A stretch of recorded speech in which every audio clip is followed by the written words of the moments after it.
이 시간은 하나님께서 오늘 우리에게 주신 말씀을 함께 봉독해 올려드리도록 하겠습니다. 오늘 주신 말씀은 에베소서 2장 1절에서 10절까지의 말씀입니다. 이 말씀을 저와 함께 교독하도록 하겠습니다. 제가 먼저 읽겠습니다. 그는 허물과 죄로 죽었던 너희를 살리셨도다. 그때에 너희는 그 가운데서 행하여 이 세상 풍조를 따르고 공중의 권세 잡은 자를 따랐으니 곧 지금 불순종의 아들들 가운데서 역사하는 영이라. 전에는 우리도 다 그 가운데서 우리 육체의 욕심을 따라 지내며 육체와 마음에 원하는 것을 하여 다른 이들과 같이 본질상 진노의 자녀였더니 긍휼이 풍성하신 하나님이 우리를 사랑하신 그 큰 사랑을 인하여 허물로 죽은 우리를 그리스도와 함께 살리셨고 너희는 은혜로 구원을 받은 것이라. 또 함께 일으키사 그리스도 예수 안에서 함께 하늘에 앉히시니 이는 그리스도 예수 안에서 우리에게 자비하심으로써 그 은혜의 지극히 풍성함을 오는 여러 세대에 나타내려 하심이라. 너희는 그 은혜에 의하여 믿음으로 말미암아 구원을 받았으니 이것은 너희에게서 난 것이 아니요 하나님의 선물이라. 행위에서 난 것이 아니니 이는 누구든지 자랑하지 못하게 함이라. 우리는 그가 만드신 바라 그리스도 예수 안에서 선한 일을 위하여 지으심을 받은 자니 이 일은 하나님이 전에 예비하사 우리로 그 가운데서 행하게 하려 하심이니라. 아멘. 지난 시간에는 복음이 무엇인지 영광이라는 측면에서 우리가 함께 살펴보았습니다. 하나님은 영이시기에 우리 눈으로 볼 수 없는 분이시지만 그 하나님의 본체의 형상이시고 그 영광의 광채이신 아드님을 통해 그 아들을 통해 우리에게 그 영광을 나타내 보여주셨죠. 이미 창세 전부터 아버지와 함께 계셔서 영광을 함께 누리셨던 그 하나님의 아들은 아버지의 뜻에 순종하셔서 이제 아버지 품속에서 독생하신 하나님으로 우리 가운데 그죠? 성육신하여 우리 가운데 찾아오셨는데 그분이 바로 예수 그리스도이시다라고 말씀드렸습니다. 이 예수 그리스도께서는 죄로 인해 어두워져 있는 이 세상을 밝히시는 세상의 빛으로 그리고 죄로 인해 죽을 수밖에 없는 우리를 다시 살리시는 생명의 빛으로 우리 가운데 오셨습니다. 그리고 우리의 죄를 대속하시기 위해서 그분은 십자가에 달려 돌아가셨습니다. 하지만 하나님께서 그를 성령으로 3일 만에 죽은 자 가운데서 다시 살리시고 하늘에 오르게 하사 이제 하나님 보좌 우편에 그분은 지금 좌정해 계시죠. 이것이 지난 시간에 우리가 함께 나누었던 내용입니다. 영광에서 영광으로 인도하시는 그 하나님. 자, 오늘은 말씀드렸던 것처럼 은혜의 복음에 대해서 우리가 함께 생각해 보려고 하는데요. 히브리서 2장 7절과 8절 전반절을 한번 먼저 보시면 우리 같이 한번 읽어볼까요? 시작. 그를 잠시 동안 천사보다 못하게 하시며 영광과 존귀로 관을 씌우시며 만물을 그 발 아래 복종하게 하셨느니라 하였으니 만물로 그에게 복종하게 하셨은즉 복종하지 않은 것이 하나도 없어야 하겠으나 지금 우리가 만물이 아직 그에게 복종하고 있는 것을 보지 못하고 라고 이렇게 히브리서 기자는 말씀하고 있습니다. 잠시 동안 천사들보다 못하게 하셨다라는 것은 지난 시간에 살펴보았던 것처럼 하나님의 영광 가운데 함께 하셨던 그분께서 하나님께서 그죠? 연약한 육신을 입고 이 땅 가운데 오셨다는 거죠. 그래서 천사들보다 못하게 하셨다라는 의미가 바로 그것입니다. 네, 그렇게 육신을 입고 이 땅 가운데 오셨는데 그 이어서 뭐라고 말씀하시죠? 하나님은 영광과 존귀의 면류관을 그에게 씌워주셨다라고 말씀합니다. 그리고 만물을 그 발 아래 복종하게 하셨다라고 말씀하고 있습니다. 이것이 사실 지난 시간에 우리가 나왔던 내용이라고 할 수 있겠죠. 예수님께서는 이 땅 가운데 육신을 입고 오셔서 죄와 사망의 권세를 깨뜨리시고 다시 죽음 가운데서 부활하심으로 말미암아 하나님께서 그를 만왕의 왕으로 높여주셨다는 것을 말씀하고 있습니다. 자, 이어서 9절을 한번 보시면 이렇게 말씀하고 있습니다. 히브리서 2장 9절은 오직 우리가 천사들보다 잠시 동안 못하게 하심을 입은 자 곧 죽음의 고난받으심으로 말미암아 영광과 존귀로 관을 쓰신 예수를 보니 이를 행하심은 하나님의 은혜로 말미암아 모든 사람을 위하여 죽음을 맛보려 하심이라 라고 그렇게 증거하고 있습니다.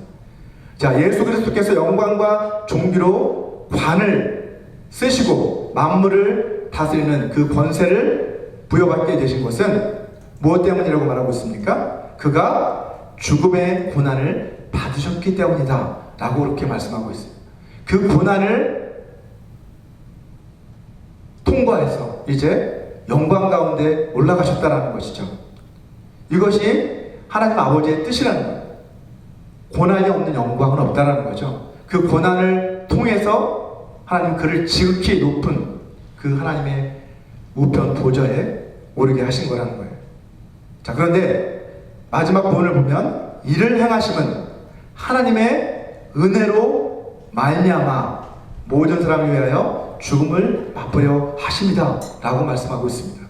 다시 말해서 모든 사람을 구원하시기 위한 그리스도의 그 대속적 죽음, 그것이 하나님의 계획에 따른 하나님의 영원전 계획, 하나님의 은혜로 말미암은 것이다 라고 그렇게 말씀하고 있는 것이죠. 자, 이런 관점에서 우리는 복음은 하나님의 이 은혜로 말미암아 영원전에 우리를 위해 예수 그리스도께서 이 땅 가운데 오셔서 우리를 구원하실 그 계획에 대해 말하고 있는 것이라는 것을 알 수 있습니다. 자, 오늘 본문 역시도 하나님이 우리에게 허락하신 이 은혜의 복음에 대해서 우리에게 분명하게 말씀해주고 있습니다. 자, 오늘 본문은 크게 세 부분으로 나눠볼 수가 있는데요. 첫 번째 부분은 1절에서 3절까지의 말씀으로 구원을 받기 전에 우리의 모습에 대해서 말씀을 하고 있고, 두 번째 부분인 4절에서 7절까지는 이런 상태에 있는 우리들을 위해 하나님께서 베풀어 주신 구원의 은혜에 대해서 말씀하고 있고요. 마지막으로 8절에서 10절까지에서는 구원의 은혜를 받은 우리들이 어떤 삶을 살아야 하는지에 대해서 우리에게 권면하고 있습니다. 첫 번째로 구원을 받기 전 우리의 모습은 어떠했는지를 한번 살펴보기 원합니다. 먼저 본문 1절을 보시면 바울은 에베소 교회의 성도들을 향해서 그는 허물과 죄로 죽었던 너희를 살리셨도다 라고 선언하고 있습니다. 너희를 살리셨다라고 그는 표현하고 있죠. 너희라고 하는 것은 이 서신서의 수신자들은 에베소 교회의 성도들을 말하는 것입니다. 구원받기 전에 그들의 모습은 영적으로 어떻다는 거예요? 죽어있는 상태였다는 것을 여기서 말하고 있습니다. 그들이 영적으로 죽은 그 이유는 무엇일까요? 왜 그들은 영적으로 죽어있던 모습이었을까요? 하나님의 생명이 없기 때문이죠. 죽었다는 것은 생명이 없다라는 거잖아요. 이사야서 59장 2절에서 말씀하고 있는 것처럼 오직 너희 죄악이 너희와 너희 하나님 사이를 갈라놓았다 라고 말씀하고 있는 것처럼 우리가 영원한 생명의 근원이신 그 하나님과의 영원한 삶, 그 삶에서 우리가 단절되었기 때문에 우리는 더 이상 하나님의 그 영원한 생명을 누릴 수 없는 존재로 전락하고 말았다는 거예요. 그것이 바로 영적인 죽음이라는 것이죠. 하나님의 생명을 더 이상, 영원한 생명을 더 이상 누리지 못하게 된 그 상태가 바로 영적인 죽음입니다. 그래서 사실 이 영적인 죽음의 상태는 이 너희라고 표현한 에베소 교회의 성도들 뿐만이 아니라 사실은 모든 사람들에게 해당하는 말씀이죠. 이 세상을 살고 있는 모든 사람들을 향한 말씀입니다. 모든 사람들은 다 영적으로 영적으로 처음부터 죽어있는 상태로 삶을 시작한다는 거예요. 그것이 성경이 우리에게 가르쳐주고 있는 가르침입니다. 자, 이어서 본문 2절과 3절을 보시면 보다 더 구체적으로 우리의 옛사람이 어떠한 모습이었는지를 말씀해주고 있습니다. 본문 2절을 보시면 우리의 옛사람은 죄악으로 가득한 세상의 풍조를 따르는 삶을 살았다라고 먼저 말씀합니다. 그 가운데, 죄악과 허물 가운데, 그 죄악 가운데서 행하여 이 세상 풍조를 따랐다라고 말씀하고, 이어서 공중의 권세 잡은 자를 따랐다라고 또다시 한번 반복합니다. 근데 그 공중의 권세 잡은 그 존재는 누구예요? 지금 불순종의 아들들 가운데서 역사하는 영이다 라고 그렇게 설명하고 있습니다. 정리해보면 예수 그리스도를 믿지 않는 그 사람들은 이 공중의 권세를 잡은 자 누굽니까? 마귀, 곧 사탄이죠. 이 사탄의 지배, 곧 지금 불순종의 아들들 가운데서, 즉 믿지 않는 자들 가운데서 역사하는 어둠의 영, 그 사탄의 지배 아래, 그죠? 죄의 아비이고 또 뭐예요? 거짓말하는, 처음부터 거짓말하던 존재였던 이 사탄, 그 사탄의 지배를 받는 죄의 종으로 살아가고 있는 사람들이 바로 믿지 않는 사람들의 실상이라는 거예요. 영적인 실상이 바로 그렇다는 것이죠. 자, 그들은 그렇기 때문에 사실 그 마음 깊은 곳에 하나님을 대적하는 마음을 이제 원수들이 심어주고 악한 생각들을 계속해서 집어넣어주는 것이죠. 네, 그렇게 함으로써 어떻게 해요? 마귀는 믿지 않는 사람들로 하여금 계속해서 죄 가운데, 죄의 노예로 일생에 매여 종노릇하는 그러한 삶을 살아가게 만드는 그런 존재가 바로 마귀라는 것입니다. 자, 본문 3절에서는 3절 보면 이제 주어가 바뀌어 있는 것을 볼 수 있습니다. 앞에서 너희라고 하는 그 주어가 사용되었다면 이번에는 뭐라고 말씀합니까? 우리라는 주어로 바뀌어 있는 것을 확인할 수 있습니다. 이제 에베소 교회의 성도들 뿐만이 아니라 이 편지를 쓰고 있는 바울 자신도, 그리고 바울과 함께 이미 거듭난 도역자들, 그 그리스도인들 역시도 이전에는 그들과 똑같이 죄악된 삶을 살았다라고 바울은 고백하고 있습니다.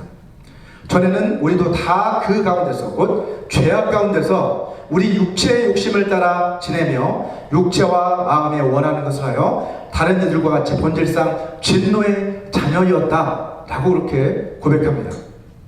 본질상 진노의 자녀였다라는 것은 뭡니까?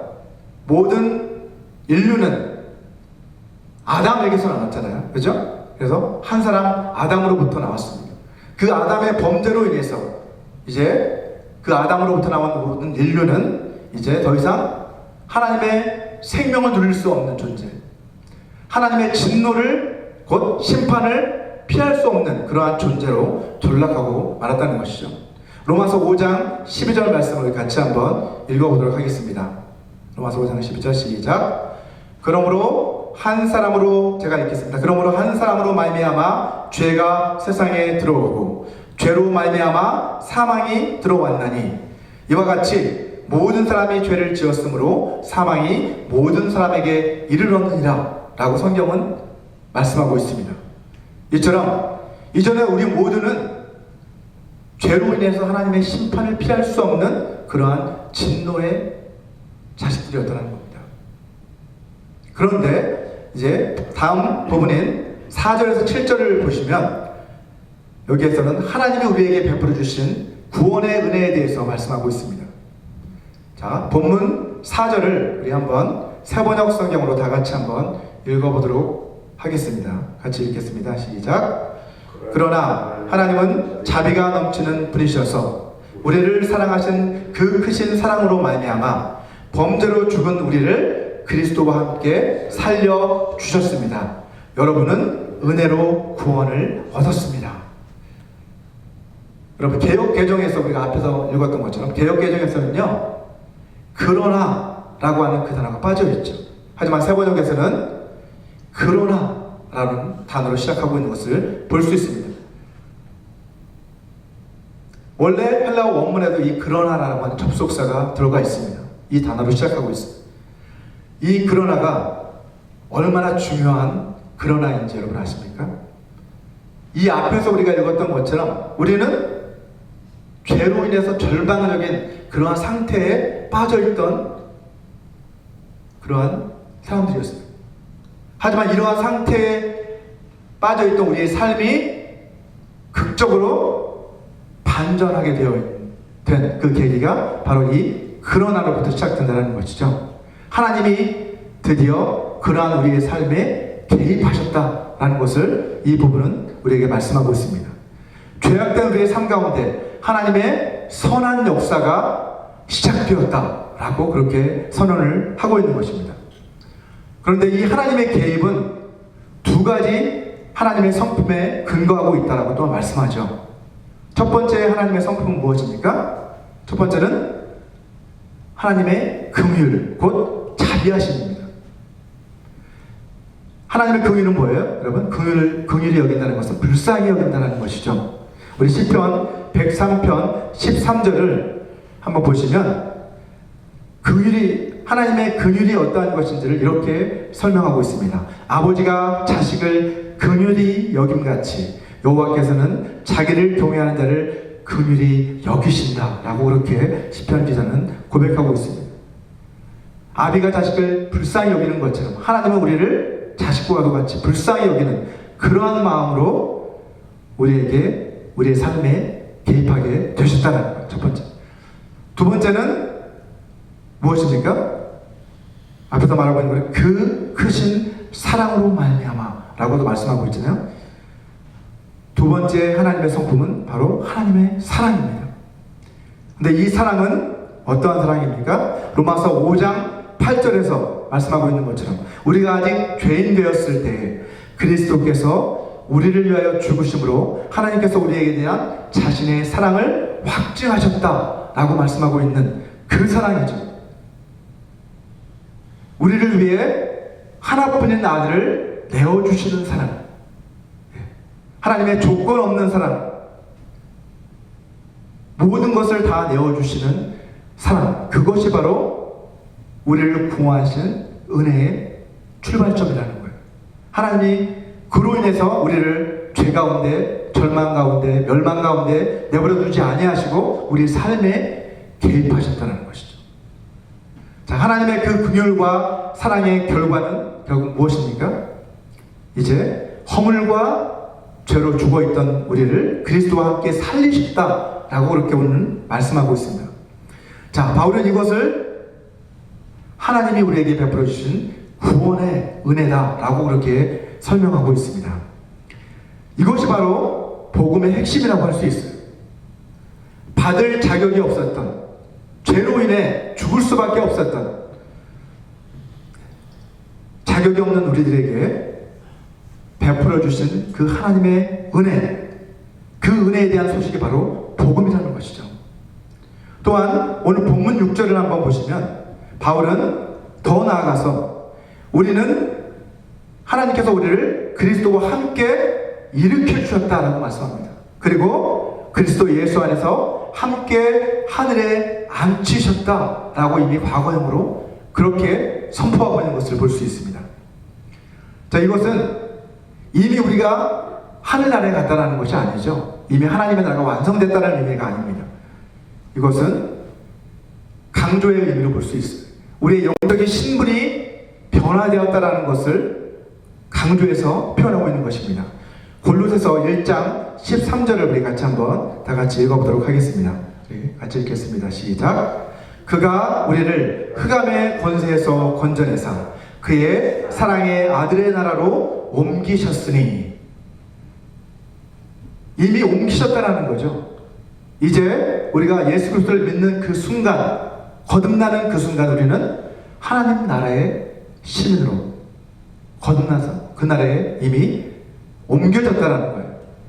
결국 이것은 우리가 어둠의 자녀에서 빛의 자녀로, 그리고 죄의 자녀에서 하나님의 사랑받는 자녀로, 그리고 이 땅에 속한 시민이 아니라 저 영원한 하늘나라에 속한 하나님 나라의 시민으로 변화되었다라는 것을 지금 선언하고 있는 것이죠. 우리 다음 구절인 7절을 보면 하나님께서 우리를 구원해 주신 그 목적이 무엇인지를 우리에게 말씀해 주고 있습니다. 이는 그리스도 예수 안에서 우리에게 자비하심으로써 긍휼을 베푸심으로써 그 은혜의 지극히 풍성함을 오는 여러 세대에 나타내려 하심이라 라고 바울은 말씀하고 있습니다.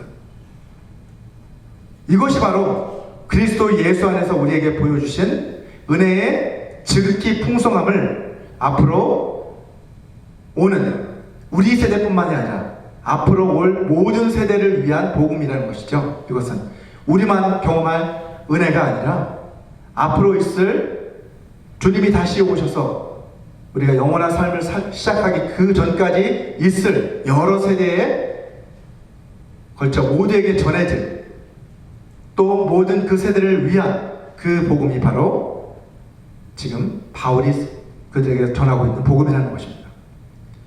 이제 마지막 부분인 8절과 10절까지의 말씀에서는 우리가 이러한 구원의 은혜에 합당한 삶을 살아야 한다는 것을 우리에게 권면하고 있는 부분입니다.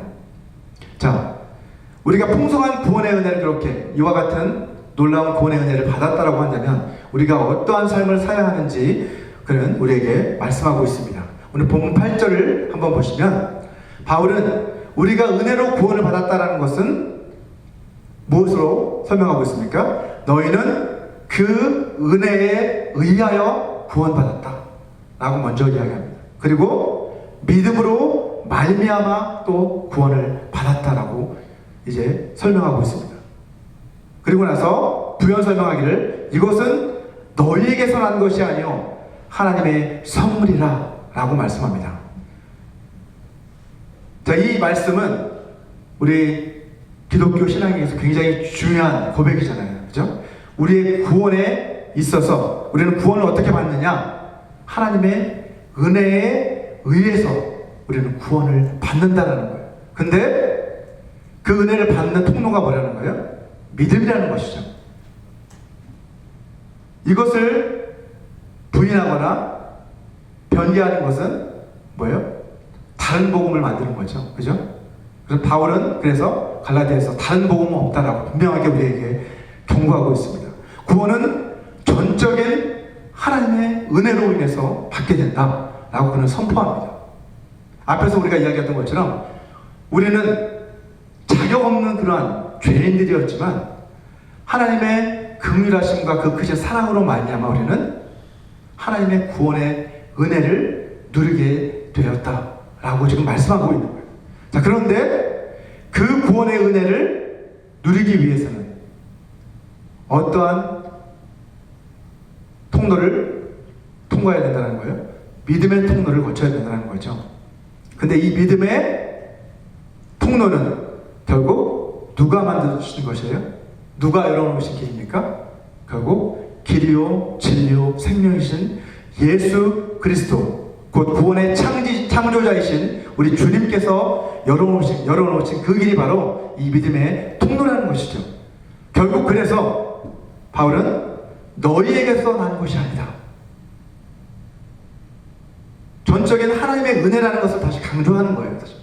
우리가 믿음으로 구원을 얻었다라고 해서 사실 우리의 믿음이 크기 때문에 우리의 믿음이 좋아서 하나님 앞에 구원을 받는 것이 결코 아니라는 것이죠. 사실은 어떤 학자들은 사실 이 부분을 믿음으로 말미암아를 우리의 믿음보다는 그리스도의 신실하심으로 그렇게 해석하는 학자들도 있습니다. 그것은 무엇을 강조하는 거예요? 결국 이 믿음조차도 예수 그리스도께서 이루어놓으신 그 공로로 인해서 우리가 얻게 된 은혜라는 것이죠. 결국은 우리에게 나온 것이 아니라 믿음이 우리 안에서 나온 것이 아니라 믿음의 창시자로부터 우리에게 주어진 하나님의 선물이라는 거예요. 그래서 결국 우리는 전적인 하나님의 은혜로 구원을 받았다는 것입니다. 이것이 사실 복음의 사실 핵심이라고 할 수 있는 거예요. 우리는 은혜로 구원받은 자들이구나 라는 것.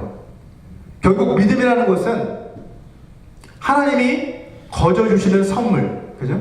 여러분 선물 받아보셨잖아요. 그죠? 아주 가치 있는 선물은 뭡니까? 여러분? 그 사람이 줄 수 있는 그것을 다, 자기가 줄 수 있는 모든 것을 다 드려서 전해주는 그 선물이 사실 가장 귀한 것이나요? 사람이 친구를 위해서 목숨을 버리면 이보다 큰 사랑이 없다라고 주님 말씀하신 것처럼 가장 큰 선물은 자기 자신을 들이심으로 자신을 내어주신 그 사람. 네. 그것과 비교해서 더 큰 선물이 있을까요? 없죠. 근데 그것이 그 선물이 거저 주시는 선물이라는 거예요. 근데 많은 사람들은 하나님이 우리에게 이 구원을 거저 주신다 라고 이렇게 말하기 때문에 그것을 어떻게 생각하기 쉬워요? 마치 그 구원의 은혜가 그리 가치 없는 것처럼 이렇게 생각하는 그런 사람도 있습니다. 구원의 은혜는 우리의 행위에서 난 것, 9절에서 우리의 행위에서 난 것이 아니니 누구든지 자랑하지 못하게 합니다 라고 말씀하고 있어요. 우리가 받은 이 구원은 우리의 어떤 공로나 우리의 선한 행동을 통해서 받게 된 것이 결코 아니라는 것을 말씀하고 있는 것이죠. 그래서 오늘 본문 마지막 10절을 한번 보시면 하나님의 그 구원의 은혜를 받은 우리들이 어떠한 삶을 살아야 하는지를 바울은 이야기하고 있습니다. 우리 본문 10절을 세 번역으로 다 같이 한번 읽어보도록 하겠습니다. 같이 읽겠습니다. 시작. 우리는 하나님의 작품입니다. 선한 일을 하게 하시려고 하나님께서 그리스도 예수 안에서 우리를 만드셨습니다. 하나님께서 이렇게 미리 준비하신 것은 우리가 선한 일을 하며 살아가게 하시려는 것입니다 라고 이렇게 말씀하고 있죠. 우리가 하나님이 만드신 하나님의 작품이라는 거예요. 보통 우리는 하나님의 걸작품이다 이렇게 말하잖아요. 마스터피스. 예. 장인 중에 최고의 장인. 예. 모든 것을 창조하시는 그 조물주께서 만드신 그 작품이 바로 우리들이기 때문에 우리는 이 세상 어떤 것과도 비교해서 되지 않는 최고의 걸작품이라는 것이죠. 바울은 이 말씀을 하고 나서 하나님께서 우리를 만드셨다, 그죠? 하나님이 만드신 작품이다 라고 이야기를 하고 있는데 사실 이것은 바울이 고린도후서 5장 17절에서 말씀하고 있는 그 말씀의 의미가 담겨 있다고 볼 수가 있습니다. 우리 고린도후서 5장 17절 말씀도 같이 한번 읽어보도록 하겠습니다. 시작. 그런즉 누구든지 그리스도 안에 있으면 새로운 피조물이라 이전 것은 지나갔으니 보라 새 것이 되었도다. 우리가 앞에서 살펴본 것처럼 우리의 죄악된 그러한 모습에서 옛사람의 모습에서 이제 예수 그리스도로 말미암아 거듭나 새 사람이 되었다는 것은 사실은 우리가 새로운 창조 안에서 새로운 피조물로 만들어졌다는 의미죠. 그죠? 여기서 지금 하나님의 작품이라는 것은 이제 우리를 하나님은 새로운 피조물로 다시 창조하셨다는 거예요. 새 창조를 말하고 있는 것이죠. 그로 말미암아 우리는 새로운 새 것이 되었다, 새로운 피조물이 되었다라고 바울은 선언하고 있습니다. 결국 바울은 하나님께서 우리 그리스도 안에서 우리에게 구원의 은혜를 우리한테 베풀어 주심으로써 우리를 하나님의 작품으로 만드셨다는 겁니다. 근데 그 목적은 무엇입니까? 뭐라고 말씀하고 있어요? 10절에서 우리를 하나님의 선한 일을 하게 하시고자 우리를 만드셨다라고 그렇게 말씀하고 있습니다.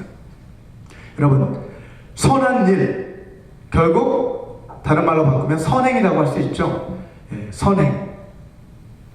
이렇게 생각하면 하나님이 우리를 새롭게 창조하시고 거듭나게 하신 그 목적은 뭐라고 할 수 있어요?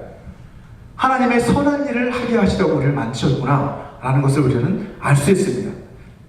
근데 여기서 우리가 착각하지 말아야 될 것은 이것은 결코 구원의 조건이 아니라는 거죠. 선행은 조건이 아니라 뭐라는 거예요? 구원의 결과, 열매라는 것이죠.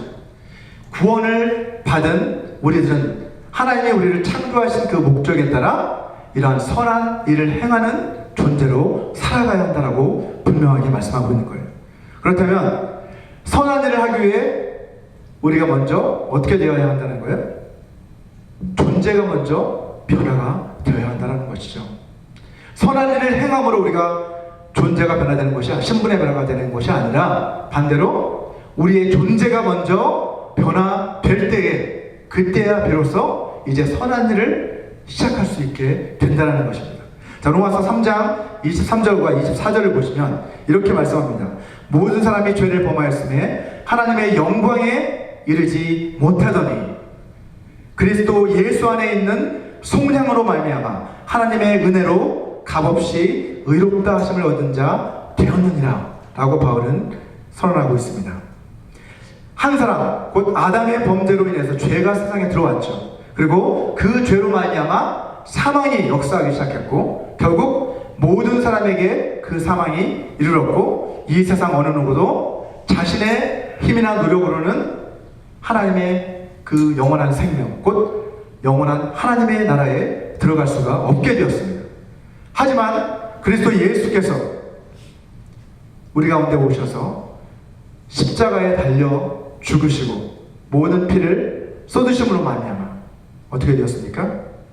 이제 우리는 다시 하나님의 그 영광의 보좌 앞에 모든 사람이 죄를 범하였음에 영광에 이르지 못했지만 이제 그리스도 예수께서 자신을 내어주심으로 그 길을 열어놓고 다시 여심으로 말미암아 우리는 다시 하나님의 그 영광의 나라로 들어가게 되었다는 것입니다.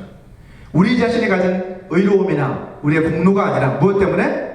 하나님의 속죄의 어린 양이신 예수 그리스도의 그 피의 값, 그 피값으로 말미암아 우리는 하나님 앞으로 나아갈 수 있게 되었다는 것이죠.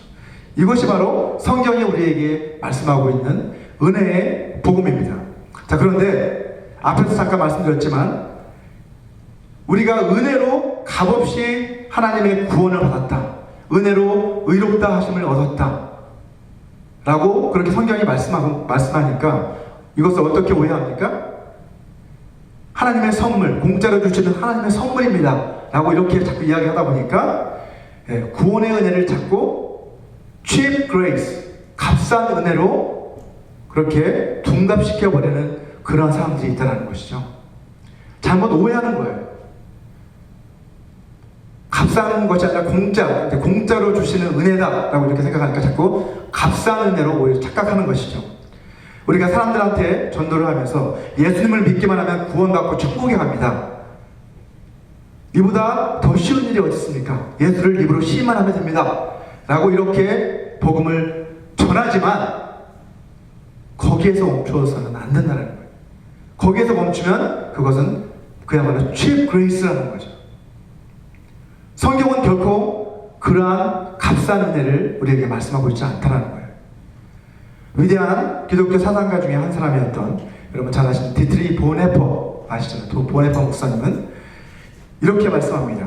싸구려 은혜, 곧 cheap grace라는 것은 회개가 빠져있는 죄사함, 그죠? 하나님이 죄를 용서해 주시는데 회개에 대해서 이야기하지 않는 거예요. 그리고 제자도가 빠져버린 은혜를 받는데 제자로서의 삶을 살아야 된다는 것을 가르치지 않아요. 그리고 십자가가 빠져있는 은혜, 하나님의 은혜를 받을 수 있다라고 전하는데 우리가 주님이 가신 그 길처럼 우리도 희생에 우리를 내어주는 주님의 뒤를 따라가는 삶을 살아야 한다는 것을 가르치지 않는다는 것이죠. 그리고 마지막으로 예수 그리스도가 빠진 은혜, 그것이 바로 값싼 은혜다 라고 그는 우리에게 경고하고 있습니다.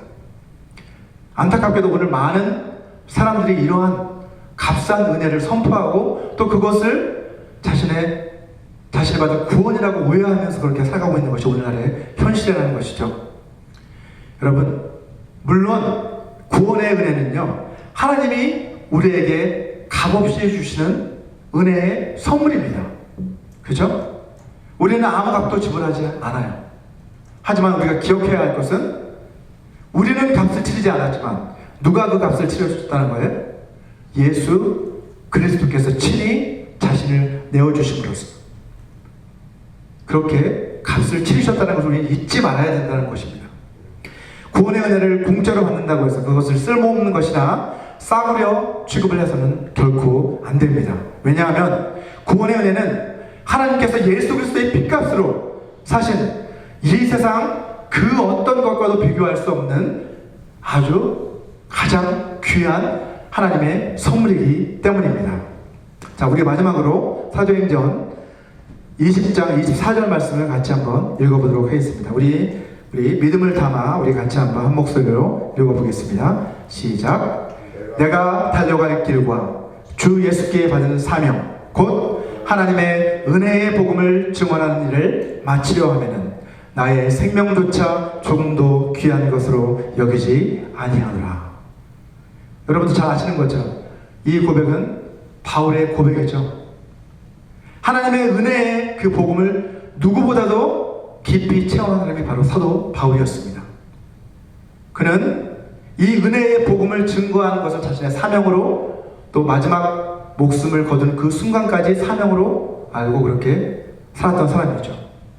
그런데 바울은 뭐라고 말합니까? 이것은 자신에게만 주신 사명이 아니라 모든 믿는 자에게 주신 사명이라고 그는 우리에게 권고하고 있습니다.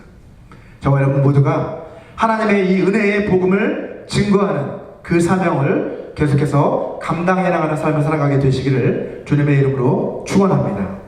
우리 이 시간 오늘 주신 이 말씀을 생각하시면서 다 같이 기도하는 시간을 갖기 원합니다.